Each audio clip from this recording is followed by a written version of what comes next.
Jai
见类喜即美谦卑，王不强卑，仰堂见谦卑主给。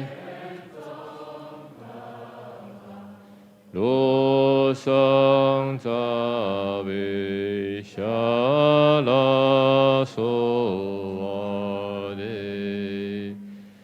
弥美杰维北千见对西吉美，谦卑黄波江北。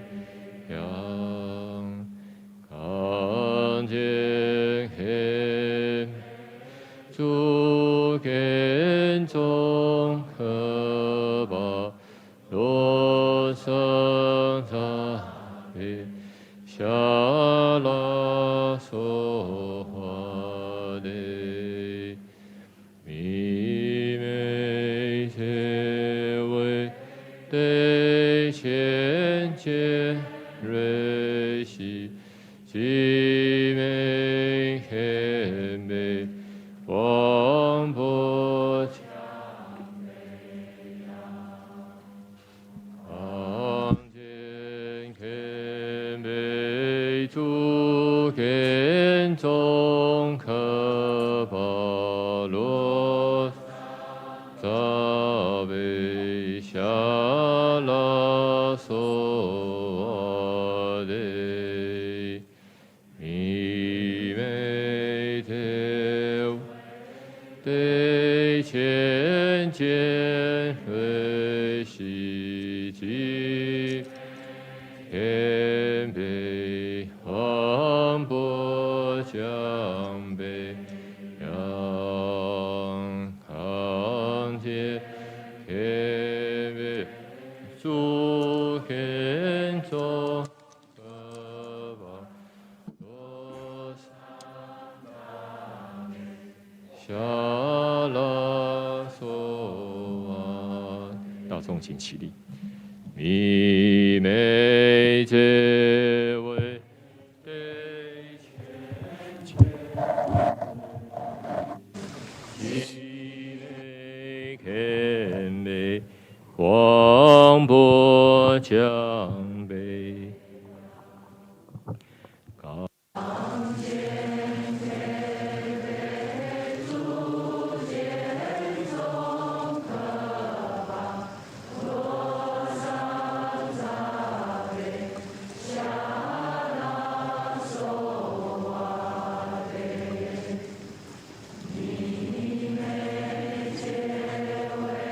对千见对喜即美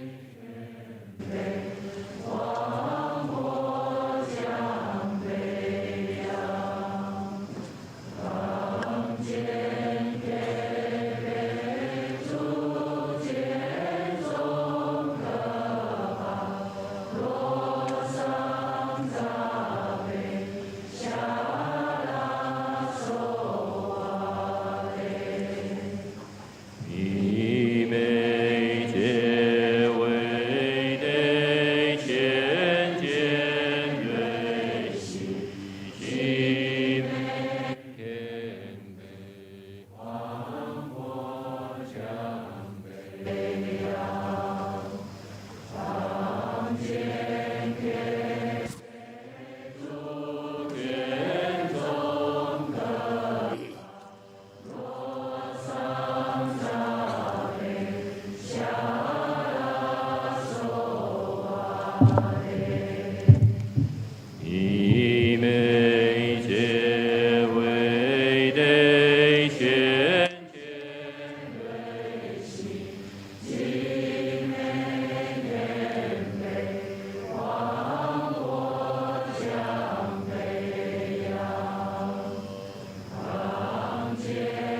向北仰，当见谦卑足，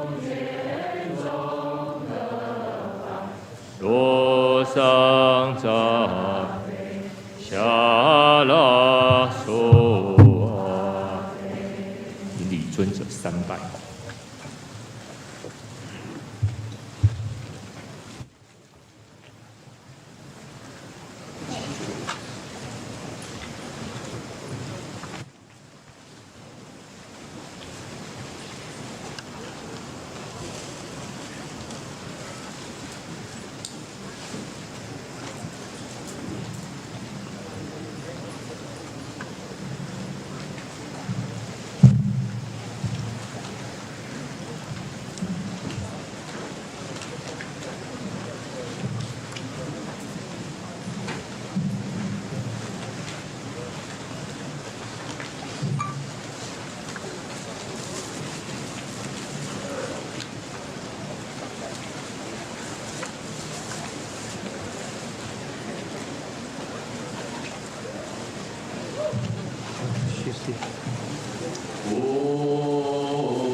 波罗蜜多心经观自在菩萨行深般。This is the recitation of our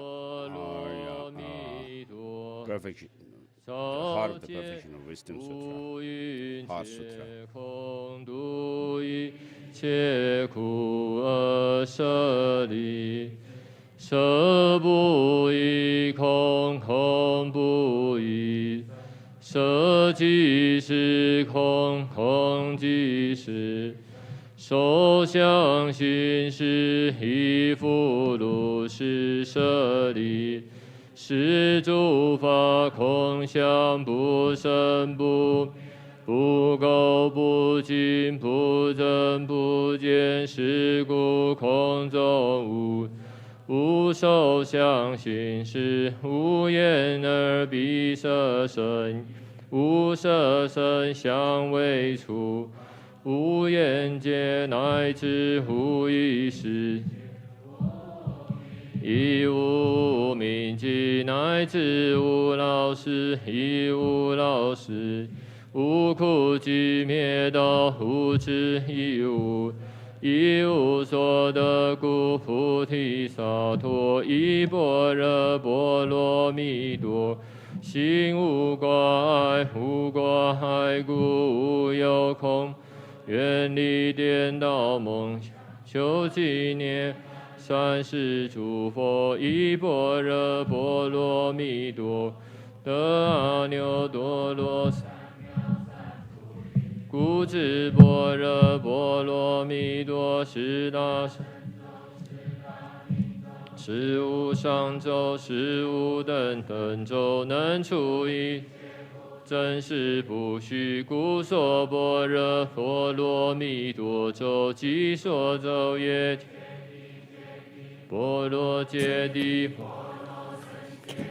菩提萨婆愿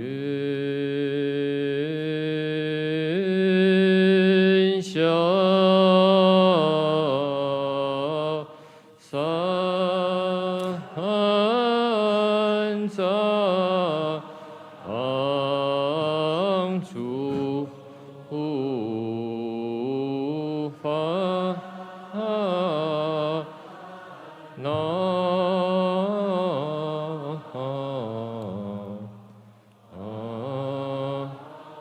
愿得智慧者明了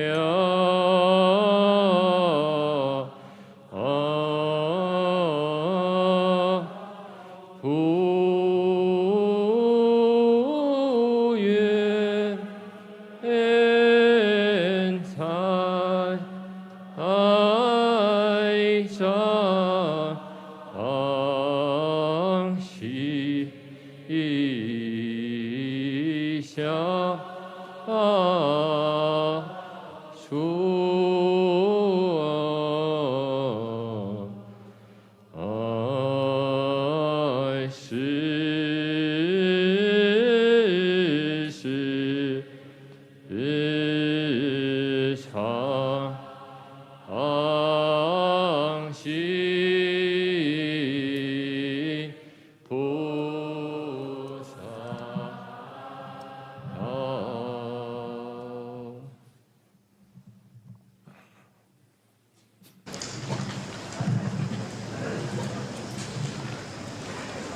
The owner of this small cat.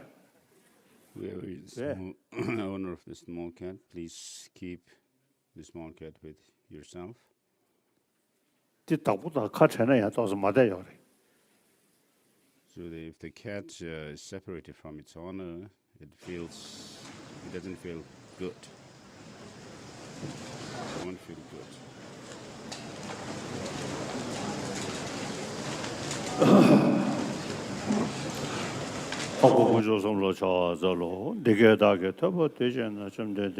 Heart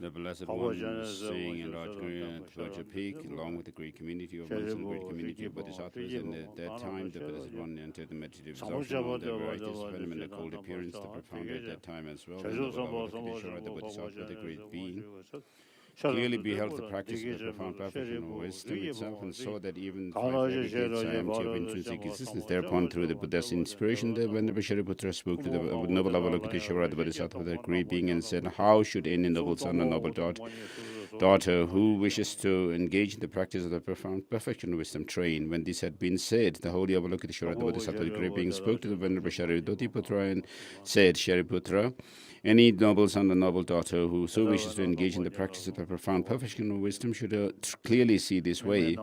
They should see perfectly that even the five aggregates are empty of intrinsic existence. Form is emptiness, emptiness is form, emptiness is no other than form, and form too is no other than emptiness. Likewise, feelings, perceptions, mental formations, and consciousness are all empty. Therefore, Shariputra, all phenomena are emptiness. They are without defining characteristics. They are not born, they do not cease. They are not defiled, they are not undefiled. They are not deficient, and they are not complete. Therefore, Shariputra, in emptiness there is no form, no feelings, no perception, no mental formation, no consciousness. There is no eye, no ear, no nose, no tongue, no body, no mind. There is no form, no sound, no smell, no taste, no texture, no mental objects. There is no eye element and so on up to no mind element, and including no element of mental consciousness. There is no ignorance, there is no extinction of ignorance, and so on up to no aging and death, and no extinction of aging and death. Likewise, there is no suffering, origination, cessation, or path. There is no wisdom, no attainment, and even no non-attainment. Therefore, Shariputra, since Bodhisattvas have no attainment, they rely on the perfection of wisdom, abide in having no obscuration in their minds. They have no fear, and by going perfectly beyond error, utterly beyond error, they will reach the end of nirvana. All the Buddhas who abide in the three times attain this full awakening of unexcelled perfect enlightenment by relying on this profound perfection of wisdom. Therefore, the one should know that the mantra of the perfection of wisdom, the mantra of great knowledge, the unexcelled mantra, the mantra equal to the unequal, the mantra that quells all suffering is true because it is not deceptive. The mantra of the perfection of wisdom is proclaimed that Yata Gata Gata Para Gata Para Sangha de Bodhi Swaha Shariputra, the Bodhisattva, the great beings, should train in the perfection wisdom in this way. Thereupon the Blessed One arose from that meditative absorption and commended the Holy Avalokiteshvara, so the great being, saying, "This is excellent," and so forth.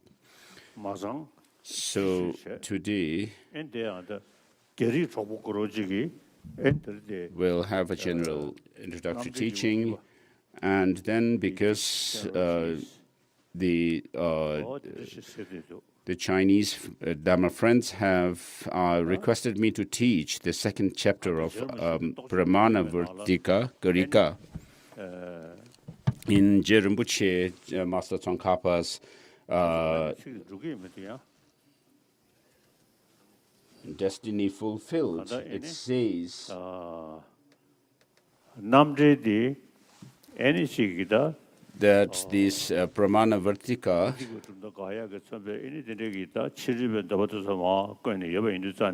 rejects the views of non-Buddhist philosophical traditions, and therefore for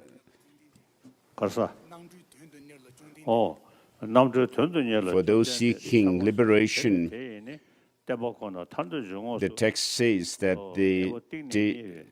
the Buddha is the reliable or the authoritative person for those who seek liberation.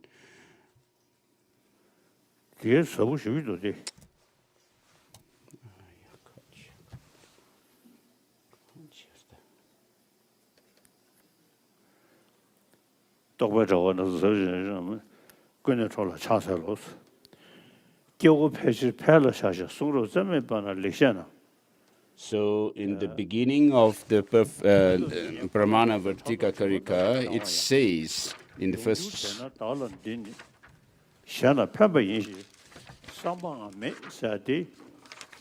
it says that the majority of the people having attachment to ordinary pursuits and lacking in the requisite strength of intellect, understanding, not only have no interest and fail to appreciate the holy discourses, but being covered with the dirt of malice, even hate them.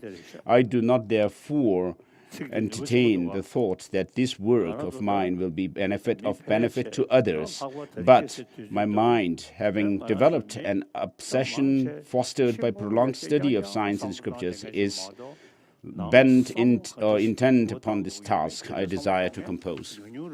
So today we have very few people who really seek the Dharma, but they are more or less obsessed with materialistic way of life.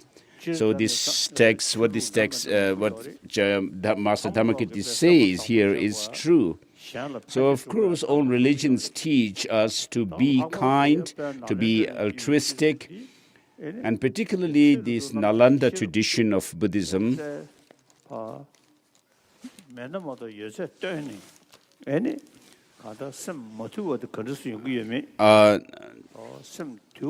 ask us to use our intellect to understand what causes disturbance in our mind, this unruly state of mind, and what are those which bring about peace of mind or overcoming these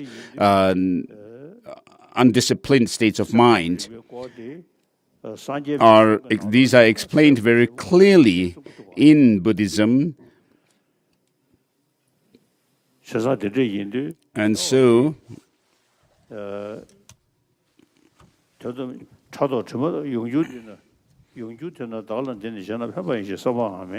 So I do not therefore entertain the thought that this work of mine will be of benefit to others, but my mind, having developed an obsession fostered by prolonged study, is bent upon this task that I desire to compose.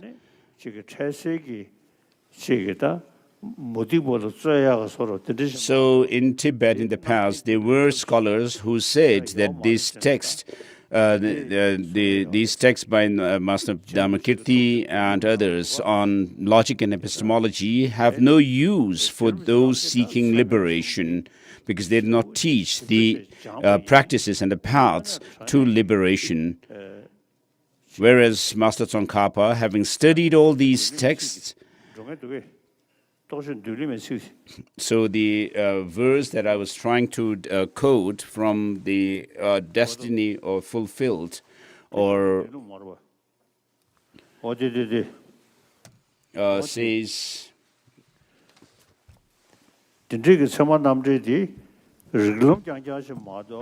so the Dharmakirti's Pramana-vartika Karika is said to be, so it says, Rinpoche says that those in Tibet, whether they are learned or not,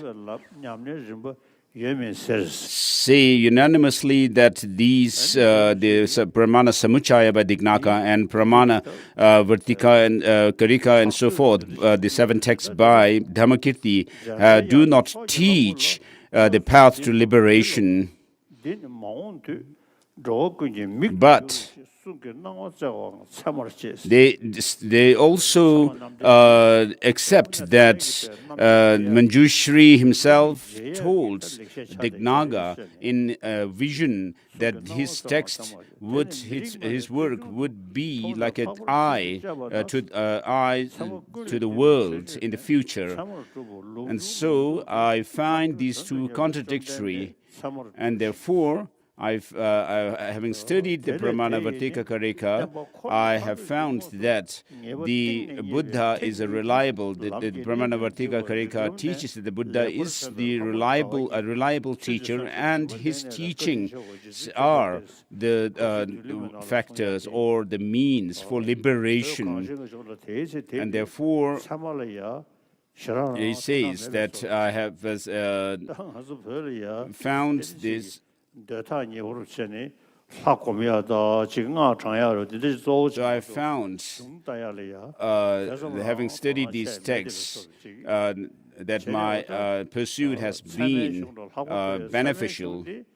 And so, in the past, in Tibet, people have considered this Pramana-vartika Karika to be no use to those who seek liberation, but only some kind of argument with other non-Buddhist traditions and so forth. So Je Rinpoche Master Tsongkhapa studied Pramana-vartika Karika under masters like Rendawa and so forth, and therefore found it to be very a good and excellent text to understand that the Buddha is a reliable or a Pramana, and that he is an unsurpassable or unmatched teacher. So whether it's a teaching in the Perfection of Wisdom, the sutras, or other texts like sutras, like Sandinimochana Sutra by the Buddha, all of them are excellent teachings. So usually I say that the first turning of the wheel of Dharma was the sermon on the Four Noble Truths, which lays the foundation of Buddha Dharma, the teaching of the Buddha.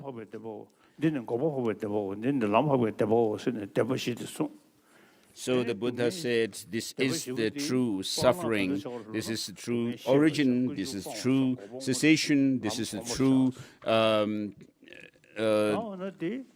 a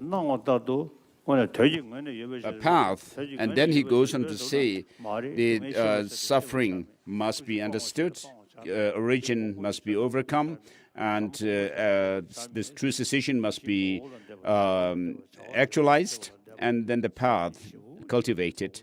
And then finally, with regard to these Four Noble Truths, the Buddha said, though the suffering should be understood, there's nothing to be understood. Though the origin should be overcome, there's nothing to be overcome, and so forth. So there's, though the true cessation must be actualized, there's nothing to be actualized. And though the path must be cultivated, there's nothing to be cultivated. And so in this way, the Buddha turned the first turning of the wheel of Dharma in connection with the Four Noble Truths.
So, with regards to the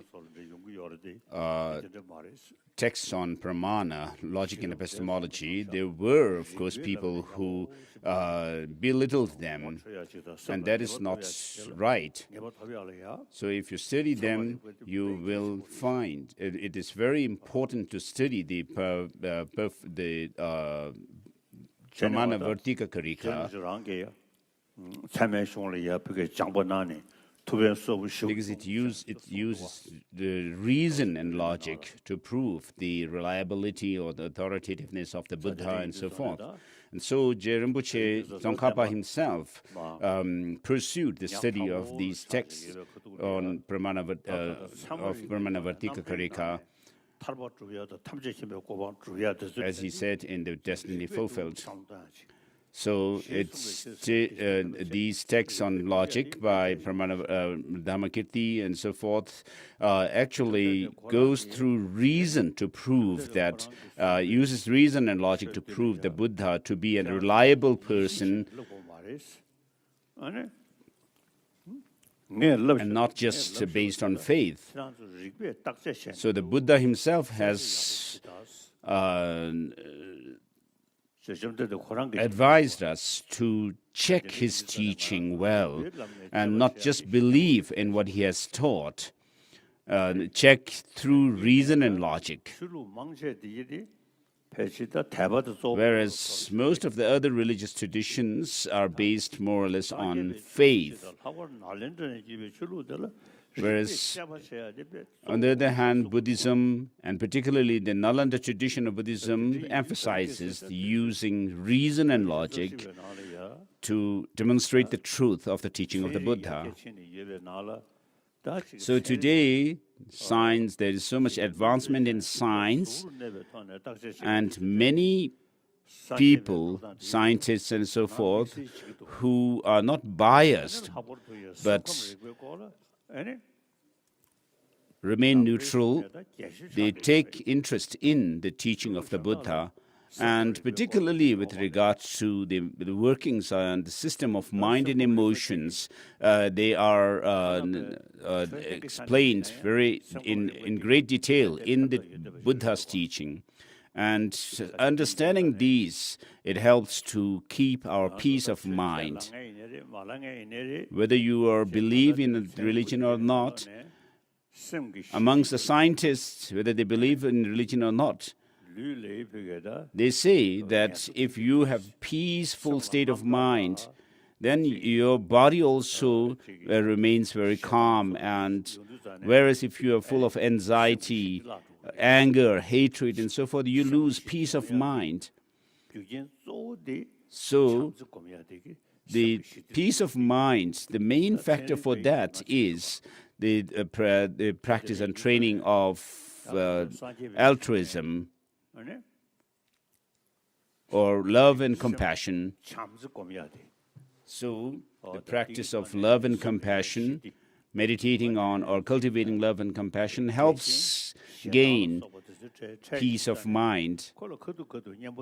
So when you face provocations of anger and so forth, if you remain calm and cultivate or develop love and compassion, it brings peace of mind. And because of that, your body, physically, you feel healthy and leave aside other things.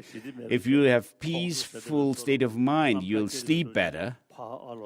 Whereas if you are not, if your mind is restless, you will turn back and forth in your bed, turn left and right and so forth.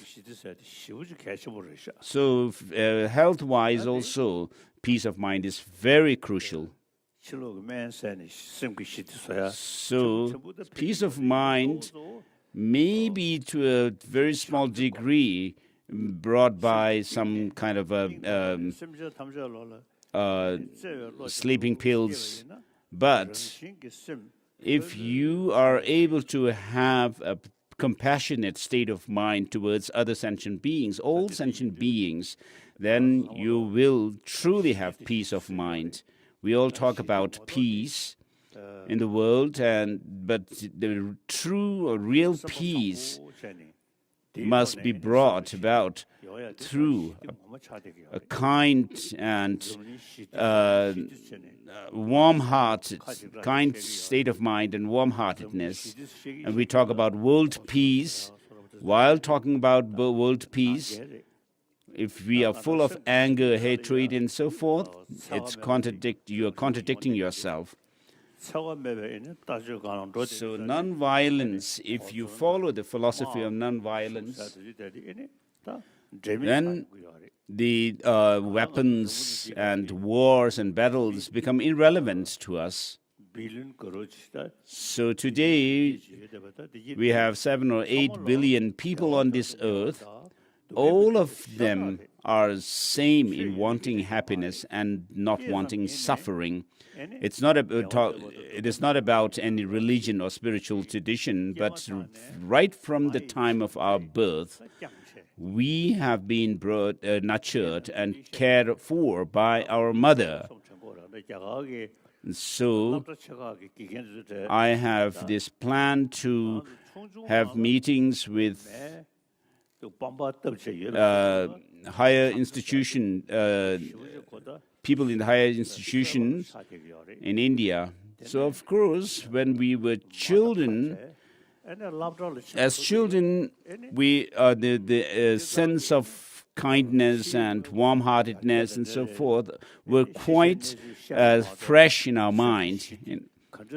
Whereas once we joined the school system, then these teachings on love and compassion, their importance, essentiality, and so forth are not taught. And so there's a lack of interest and paying attention to these. And so when I go to Delhi, I would like to meet with educators in Delhi University and other universities.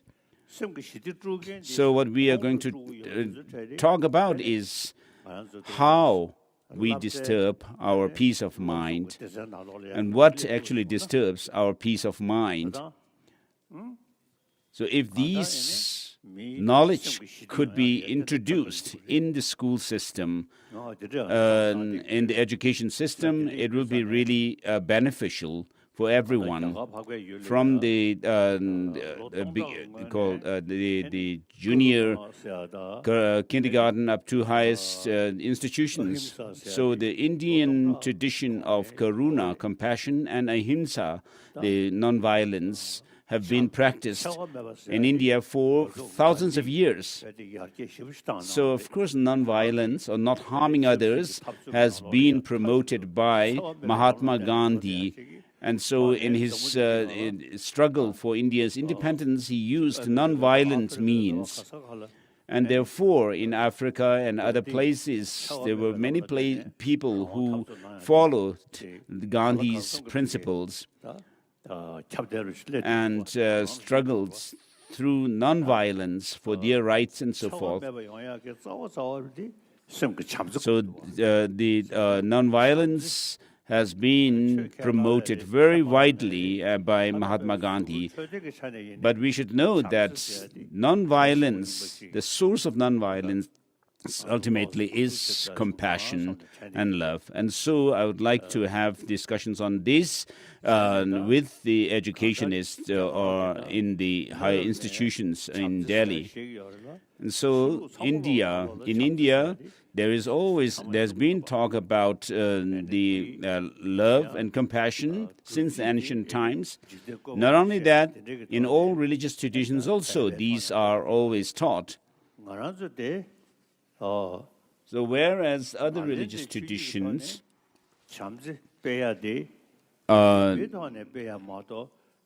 are based mainly on faith, our Nalanda tradition of Buddhism is not like that. It uses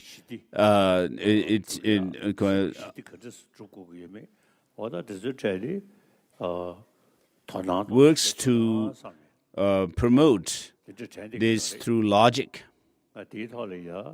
So this is what I think I would like to do in Delhi. And so I have this wish to serve in this regard as much as I can. So I practice them. As soon as I wake up in the morning, I reflect on and cultivate bodhicitta, this altruistic spirit of enlightenment. And this really brings inner strength and courage within me, and brings about the compassion and love towards others who are suffering. And so love and compassion, these bring about, bodhicitta and so forth, bring about courage to work for others and not bring about hatred and so forth. And so you can have that kind of determination and the courage and inner strength to work for others. So I tell my friends also that if you have peace of mind, if you have love and compassion, you will have peaceful state of mind, and you will be able to face challenges without feeling agitation, but peacefully. So in China, they used to call me a reactionary, Dalai, the reactionary, but it has now they are not calling me these names these days. So the people there find that I am someone who works for peace. And then there are people who take interest in my teachings and people who turn to Buddhism. The number are increasing. And so the teaching of love and compassion in Buddhism is very profound and effective. So I was talking about the Pramana-vartika Karika, commentary on valid cognition. So the text on the logic and epistemology for religious people.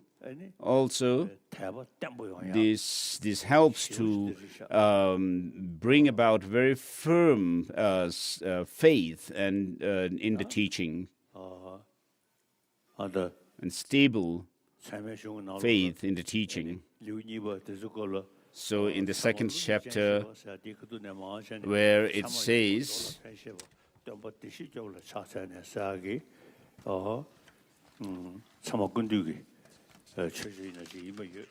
so the second chapter of the Pramana-vartika Karika says valid cognition is a non-deceptive awareness. And this text actually comments on Pramana Samuchaya's verse of salutation. So through the teaching of someone, we can actually check whether the person is someone reliable or not.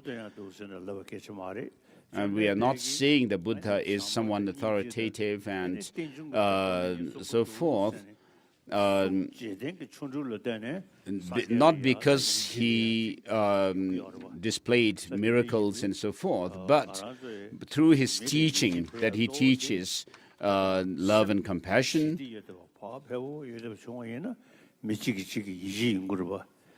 and so forth. And so, with regard to peace in the world, we must know that it is brought about by a peaceful state of mind. Love and compassion brings about that. So whether you believe in a religion or not, whether you believe in the teaching of the Buddha or not, love and compassion is something that we have become ingrained in us since our childhood by the mother's kindness and care to us.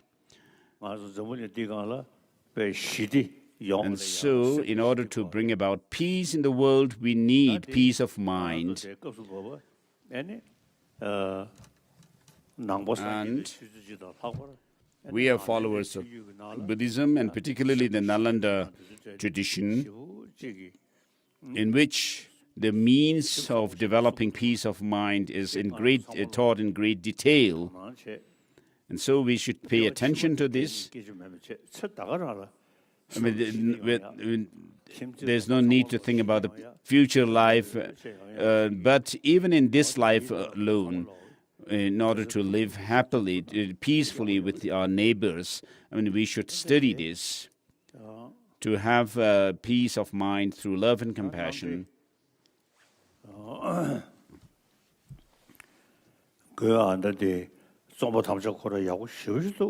So this verse of the verse that I read in the beginning of the text is the pledge to compose the text. So His Holiness was just reading the first verse. After that, a province is not a property of the logical subject. It's necessarily concomitant with an element and so forth. But I think Yongten Rinpoche wants His Holiness to jump to chapter 2, which is establishing the Buddha to be reliable.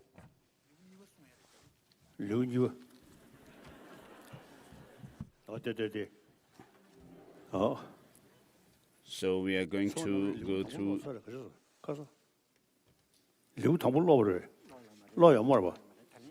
So His Holiness is saying that, asking whether he had taught the first chapter of Pramana-vartika or not. So the text, the second chapter begins with these lines. Valid cognition is a non-deceptive awareness. So with regard to valid cognition, there are different interpretations according to different schools of thought. In the case of Prasangika school of thought, they say that things do not have any existence from their own side, and whatever we see as ordinary beings, there's always some deception in the way we see things. And what remains as functional is non-deceptive. What arises from sounds is indicative of the intention. The sound, the verse number 2 on page 4, the sound is valid with respect to the meaning of the object, which is clearly perceived by the mind of the utterer. It is not a reason to establish the fact of the meaning. The concealer, subsequent cognition, is not valid cognition, as it apprehends what is perceived already. The awareness alone is valid cognition. And so our behavior, physical and verbal, ensue from our mind, that intention. And therefore, if we are able to practice by understanding the truth, it would be good. Valid cognition is the chief, and not these sense powers with respect to engaging in the objects to be abandoned and to be adopted due to a variance of objects with due respect. The various cognitions are posited by the awareness. The existence of this makes the existence of that. Verse number 5. The nature of that is established through itself. Valid cognition is established through labels. Texts are to eliminate the ignorance. The one who illuminates the meaning of the unknown as well is a valid cognition. Following the cognition of the specific entity, the consciousness of the generic aspect is attained. It is intended as the valid cognition, which is but an awareness of self-characteristics of the object, which was earlier not known, as it investigates the self-characteristics of the object. Since the transcendent one is endowed with it, he is indeed the valid one. having transformed, is said to reject the non-production. And so here what is being treated is that the assertions of other schools where they say where they talk about the God as creator and so forth are not are rejected, and the Buddha has become someone who is valid or reliable through causes and conditions. So to reject non-production, therefore it is proper that the valid one should be causally contingent. The valid cognition cannot be permanent, as it should be valid one. It should be the valid one to cognize an existing thing. Since the cognized is impermanent, it is non-static. Those produced sequentially cannot feasibly be produced from a permanent thing. Permanent things should not be contingent, and nothing can exist it. Despite being impermanent, no valid cognition exists to prove it to be omniscient. The reasons such as it acts intermittently, a unique shape, functioning, and so forth are invalid. Either it is established, they accept it, or the example is not established, or it leaves a doubt determined by the presence of blessings. Anything like shape is created. What is inferred through that is valid for the creation of the efforts of beings. The very things are produced from varied causes. If inferred through a similar label with generic contents such as shape, which are not distinguishable, is not valid. It is like inferring fire through gray substances.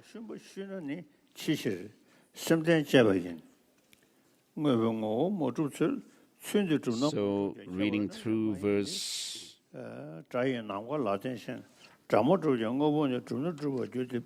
18 and 19.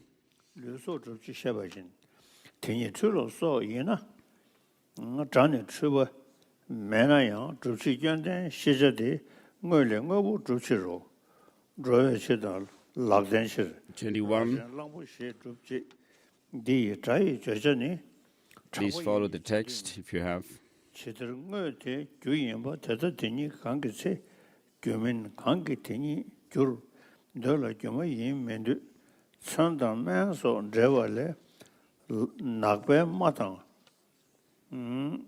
verse number 24, if through weapons and medicines, injuries and healings take place, why not a piece of wood, which is irrelevant, not seen as a cause to the injuries and healing? External agents cannot be the creator, and there is no difference in its nature when creating or not creating. Since permanent things do not disintegrate, it is not feasible to establish the potential to give rise to the result. If one conceives of a cause, 26, that does not qualify those coming into being through the existence of the causal factor, one has to accept that all results will have infinite causes. The soil and so forth, when their nature changes to produce the shoot, is known as cause. Upon making them fertile, the features of the results are seen. Since the object and the sense source are not different when in collection, and still are the causes for consciousness, likewise is this creator, if you assert. It is not tenable as differences of clarity. So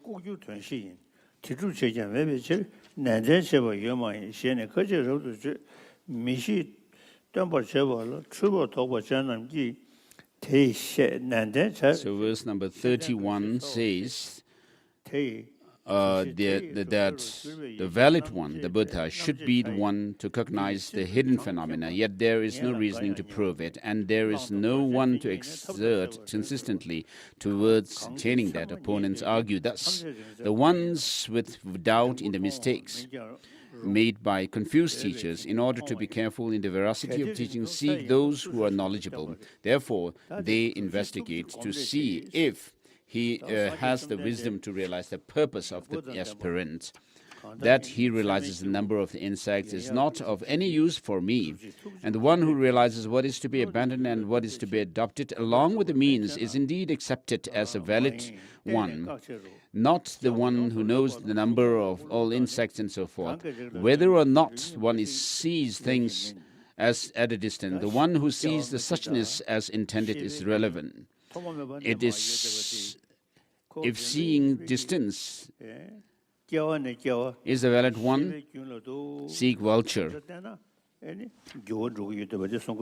compassion as the course arises through familiarization. Verse number 36, verse number 36b. If you assert, since the mind is dependent on the body, attaining omniscience through familiarization and compassion is not feasible. This is not so. The body as dependent of the mind is rejected. When taking rebirth, so they here the future rebirths is talked about. When taking rebirth, as respiration, sense sources, and mind do not arise merely from the body, independent of one's own mind. Otherwise, it is absurd. For the one with potential, when taking birth, what other conditions are required? The absence of what conditions forbids her from taking rebirth. Taking birth, since no element of earth and so forth should exist which do not give rise to the sentient beings of heat, moisture, and so forth, if beings arise in dependence of mind. Therefore, all beings arise from the nature of their karmic seeds. Should sense powers, which number 40, since sense powers and so forth arise independent of one's own kind that existed.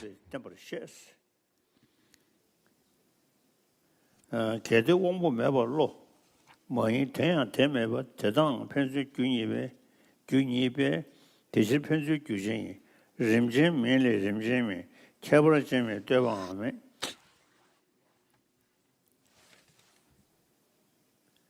류리즘기 론교나 So verse number 44 says, if the mind does not arise in the absence of sense power, the sense power also does not arise in the absence of the mind. Since the two aid each other, they are mutually causal. What exists in stages cannot arise from the ones without stages.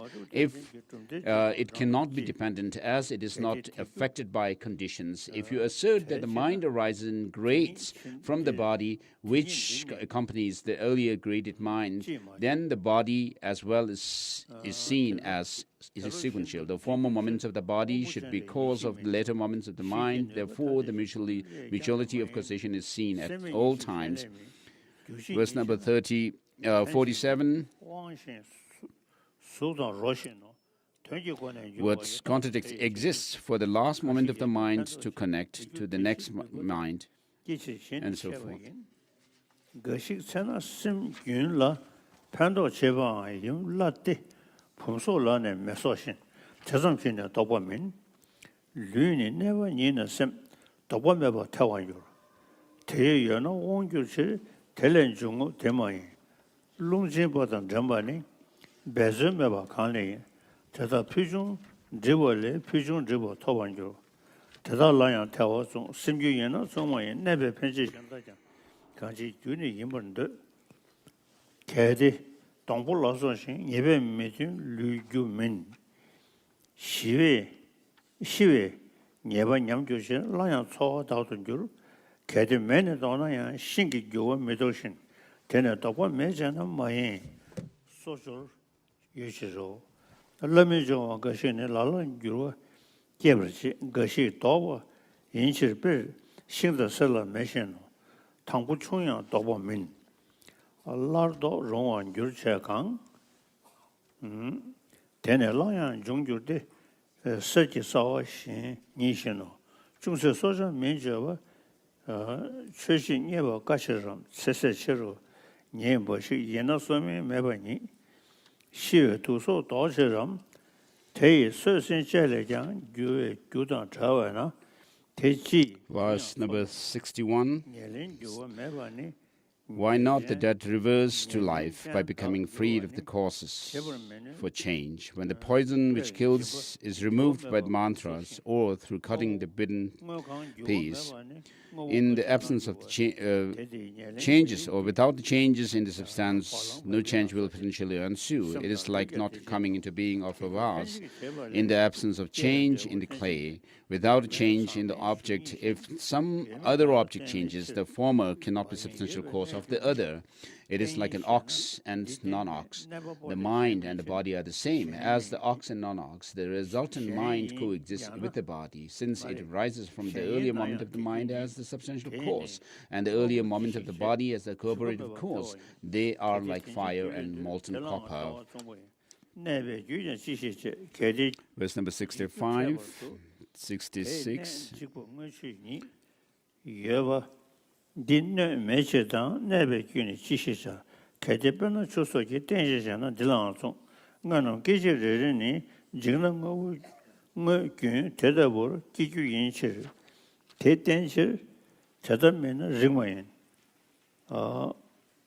bo yene kikchichir chuso jine tengyuji ro meba yondechi lenolane tenchi dini chowa Chebon duo tang, Chebon duo chen gyudang, Rigla sobo namne ni, Demishin sawa, Kedi shen lenguajina, Tei ne. Verse number 72.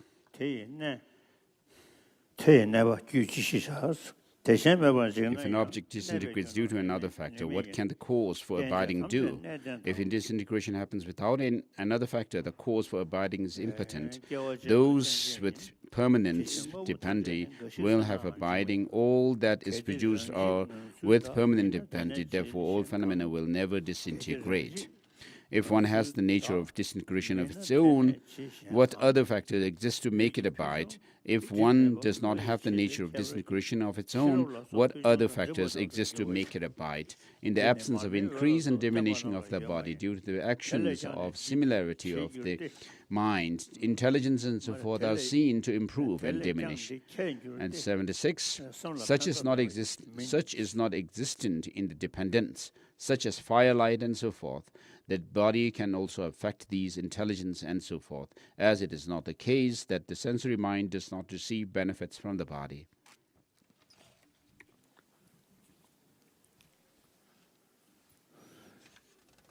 So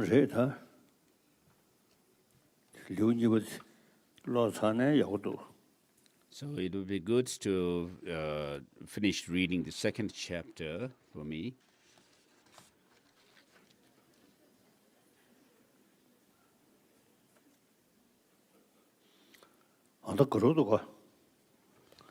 There's still quite a bit of the text left, so I'd like to say this. In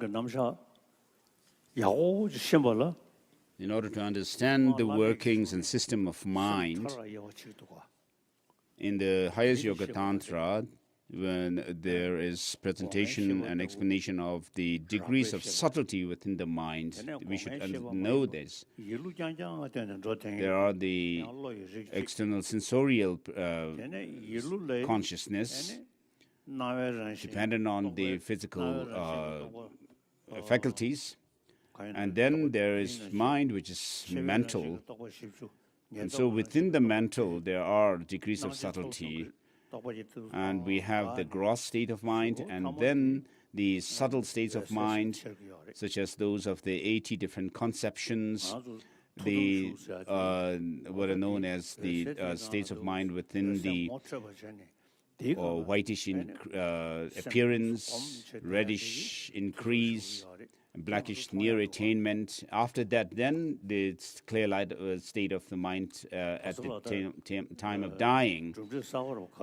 And so there has been some investigation into the subtle states of mind by scientists.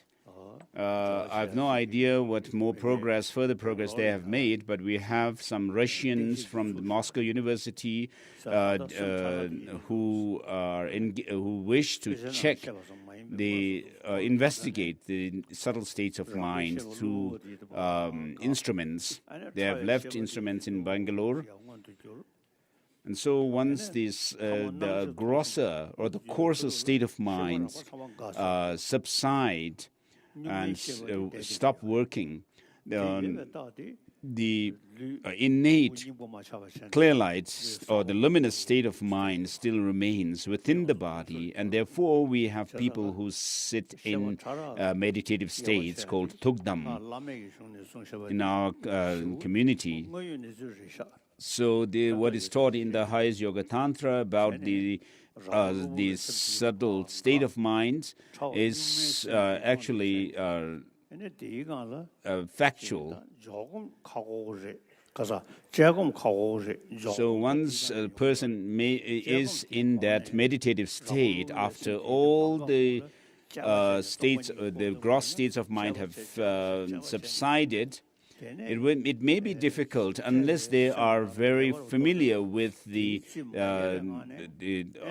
analytical meditation before they have gone through the dissolution process. Otherwise, it would be difficult to do analytical meditation at that stage of clear light mind. Although they may be able to do the placement or focused concentration practice meditation at that stage.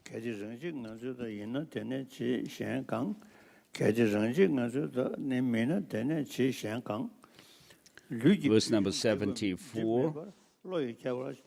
Again, he's reading.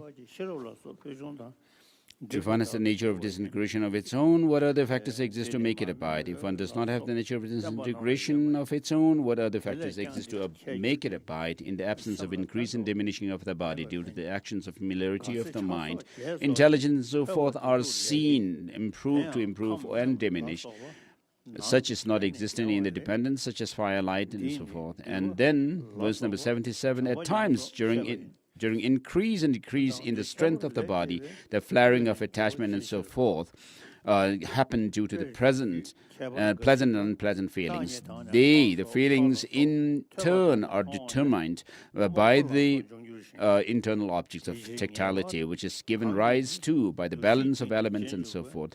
This also similar tembayin, chida similar tenchene, toson dushi similarly, tu sel tade mebechir, tedar lulu yandenjo, dala chakba tang dembe, semjen shengi timimber.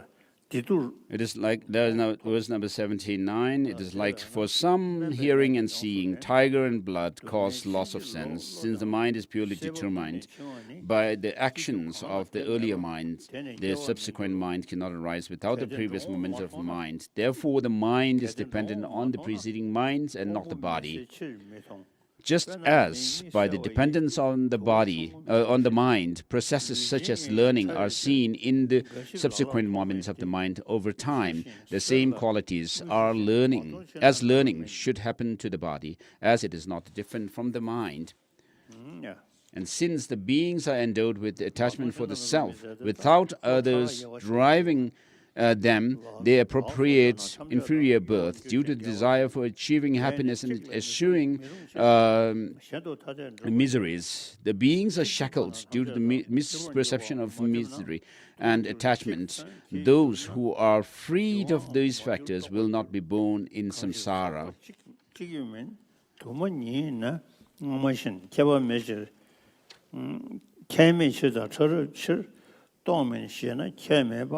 Moju Kabar Janani Wong Yu Tiji Dujimin Dini Tripchit Lasoba Mabataja Savayin Mishu Setan Jebam Dozon. So verse number 85, despite being embodied due to their subtlety, some at times can move unobstructed by other objects. It is like water seeping through the clay pot and mercury through gold. Therefore, what is not seen by Charvakas is not non-existent. If hand and so forth are moved, all should be moved. No contradictory actions should be seen with a single object. On the contrary, the duality of moving and not moving parts is established. Although all should be veiled when one part is veiled, but it is visible that not all is veiled. When one is tainted by color, one can see that some are tainted and others are not. Therefore, the collection is not one as without parts. If the particles are numerous without distinct whole, they should be like the previous moments of subtlety, where the sensory consciousness cannot recognize as they should have no change, and that they remain as subtle particles.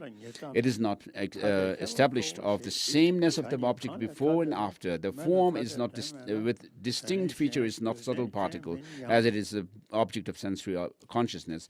This reasoning has also also rejects power of external objects to will. How can the mercury reacting with gold and colors be perceived by the sense consciousness? How do conditions such as sense power, which are individually inept, give rise to sense consciousness, cognize form?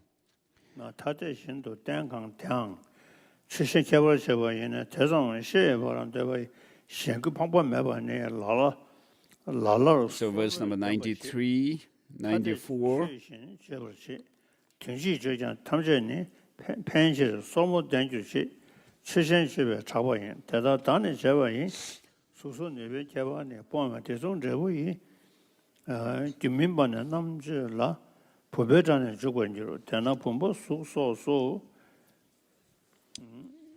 Verse number 102.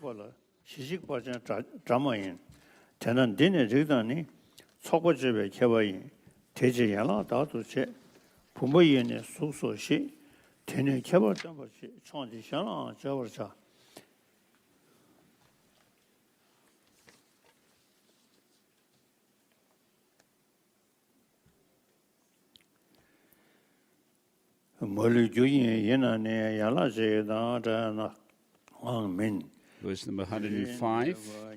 Since both respiration and the body are similar in being multiple, inhaling and exhaling is not what determines a single conceptual mind.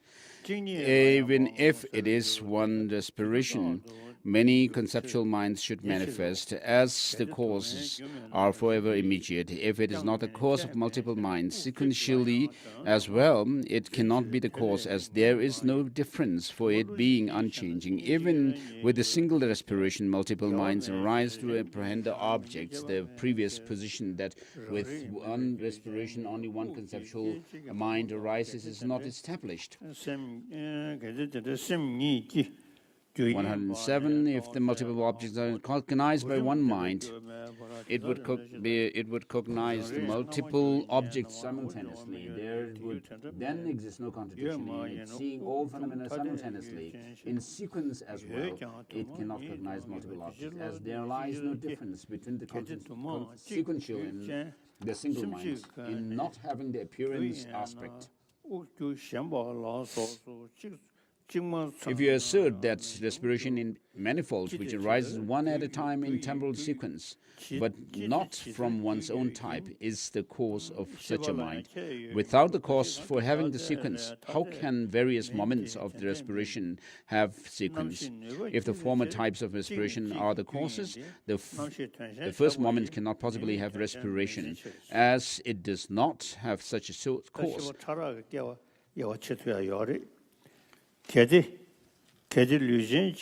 So on the basis of subtlety of the differentiation between the subtle and the gross states of mind, then we can talk about past and future lives.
So, if you say, although progress will be existent through familiarization of mental qualities, like the act of reaping and water hate, they will never transcend the bounds of limit, is the reason for not proliferating of the mind qualities mental qualities, the following: the dependence on repeated efforts after the initial act, or the basis of these qualities is not stable.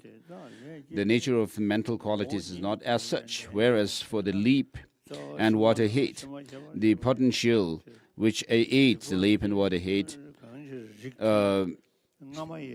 does not have the potential to aid the subsequent moments, nor is the basis stably durable. Therefore, progress exists, but infinite progress is not the nature of these things. Whereas with the action done, it does not require repeated efforts. The earlier efforts will make a difference in proliferation. If compassion is brought to familiarity to mind, spontaneously does it flow. It is like the consuming fuels and mercury reacting to gold. Thus, attributes such as love, which are generated, are born as qualities with the nature of the mind. Therefore, the subsequent efforts do make a difference in proliferating and the mental qualities, since minds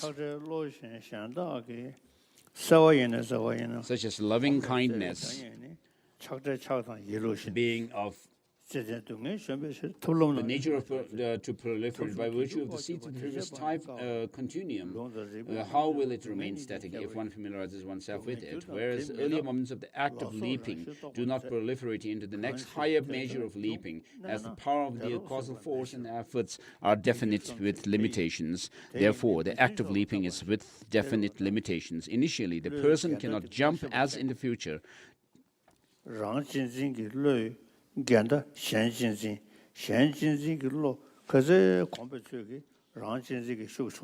So self-cherishing attitude has its opponent, which is cherishing others over oneself. And the more you are able to develop cherishing others, the sense of cherishing others over oneself, the self-cherishing attitude naturally will decrease.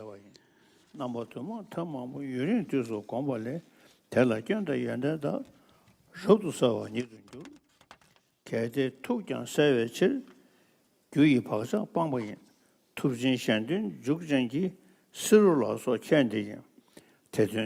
137.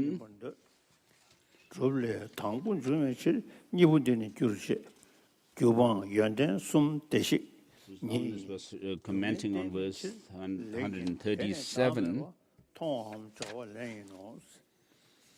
It says, therefore, with the mind to see all phenomena so vividly, all imprints of the cause of suffering are eliminated. That is what marks the difference between the great Muni who engages in the well-being of others and rhinoceros like Patyaka Buddhas and so forth, practicing the means to accomplish the purpose is accepted with the reference teacher, since following the accomplishment of the two compassionate intention, the teacher of the selfless is the first, the Sugata, the favorable personal benefit ensued. The former, the two are said to be the causes. The cessation of the causes with three qualities is indeed the Sugata, the one going to place.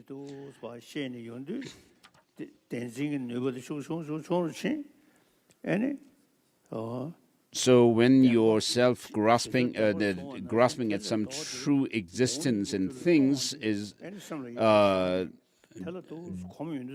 reduced and diminished by the understanding of the wisdom which sees that things do not have any true existence,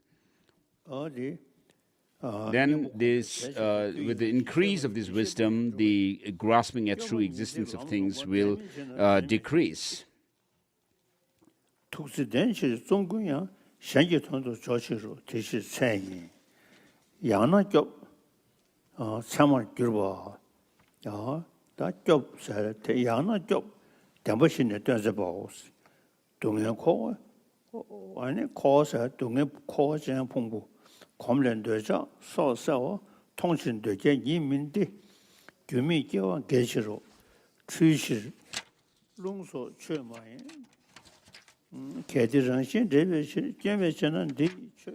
when verse 147 to 48, they are not produced randomly, as causeless productions contradict with occasional production. 마인데 태양 써봐 송보이긴스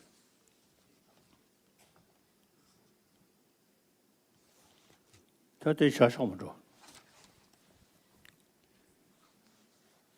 So as long as one wants to stop here,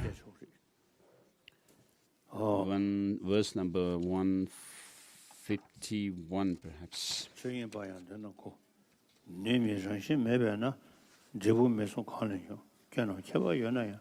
When the causes increase, the results cannot diminish.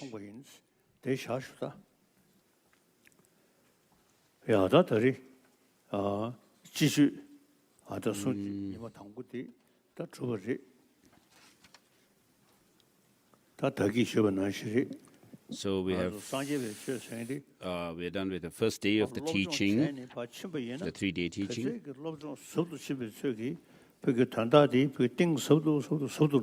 So the more you study the teaching of the Buddha, you'll understand the teaching deeper and deeper.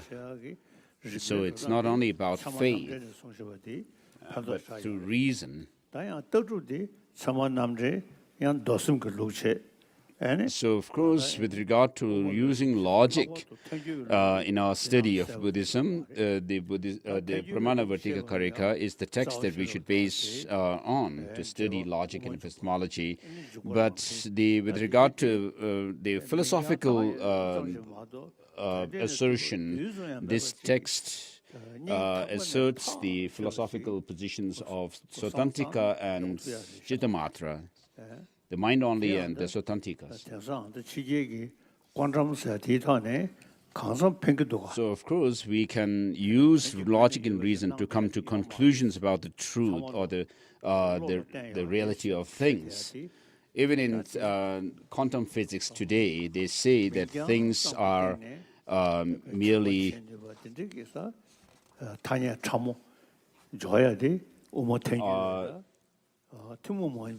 they do not have any objective existence as such.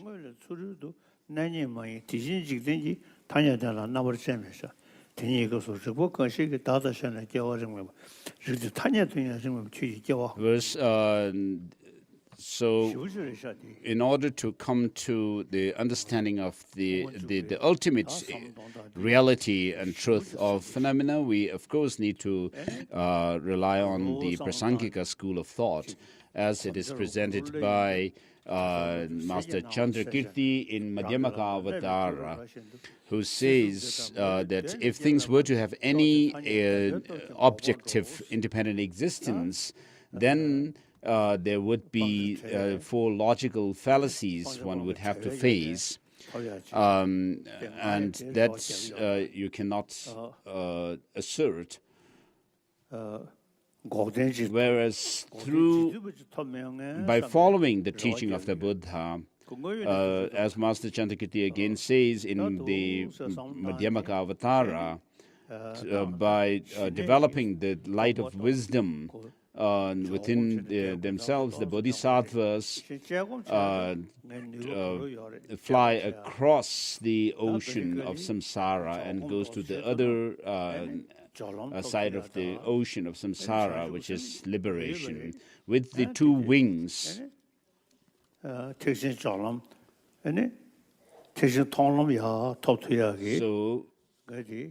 I also aspire to reach those goals of the goal of reaching the first bodhisattva ground, which is the path of seeing, with the help of the bodhicitta and the wisdom realizing emptiness. So, with these 2 principles of bodhicitta, the altruistic spirit of enlightenment or awakening, and the wisdom of emptiness, one can have some confidence in being able to reach one's goal. So if you practice and if you familiarize yourself with the teaching, what is taught in the teachings, if you apply and integrate them within yourself and make it your own experience, make them your own experience, then you will be able to feel, it is possible for me to reach these higher experiences that are taught in the literature, in the books and scriptures. And so familiarization makes things easier for us. And therefore, having studied the teachings, if one is able to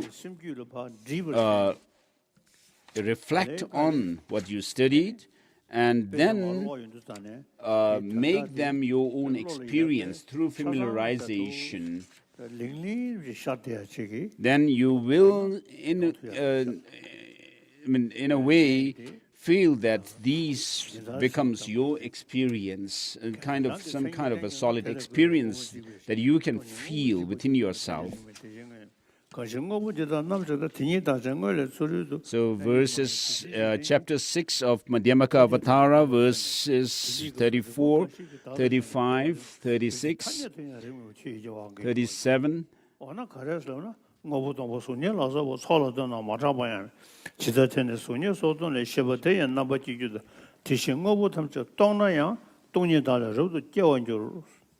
And 38, and so they say that these verses go through the four logical absurdities one would have to face if one asserts independent objective existence in things. And then, though it says, though things do not have any objective independent existence from their own side, yet that doesn't mean that things do not exist. Things exist through dependence on other factors.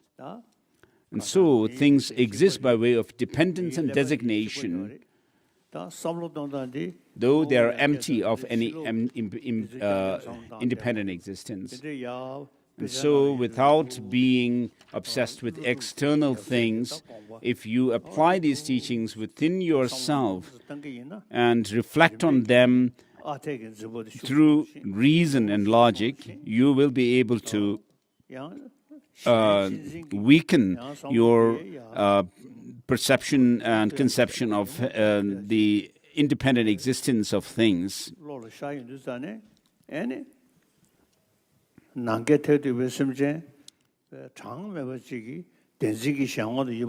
So once you understand that we are all overpowered and swayed by this, the grasping at, clinging at true existence in things, you will be able to feel compassion for all sentient beings as infinite as the expanse of the space, and have compassion for them because they are swayed by this clinging to true existence in things and beings.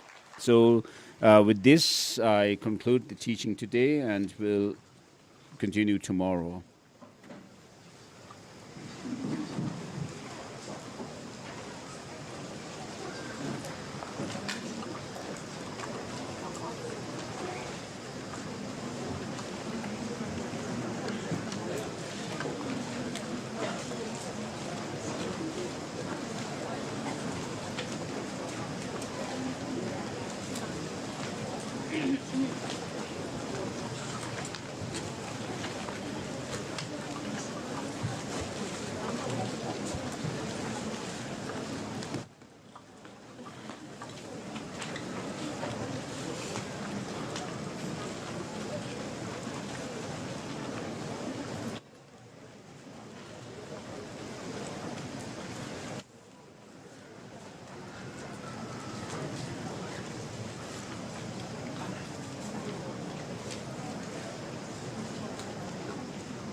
麻烦请大众，我们这边先休息15分钟，15分钟会在原座会有杨天龙及大家来帮他复习那个怎么了。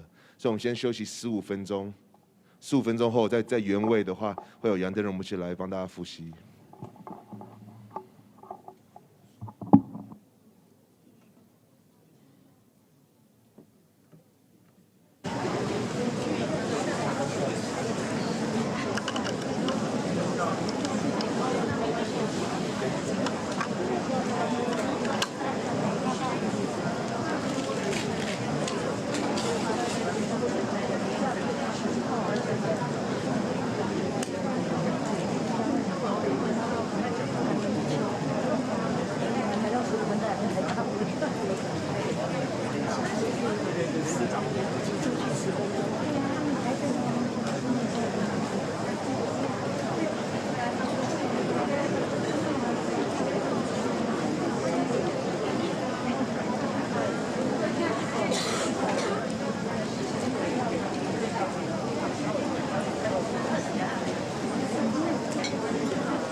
Same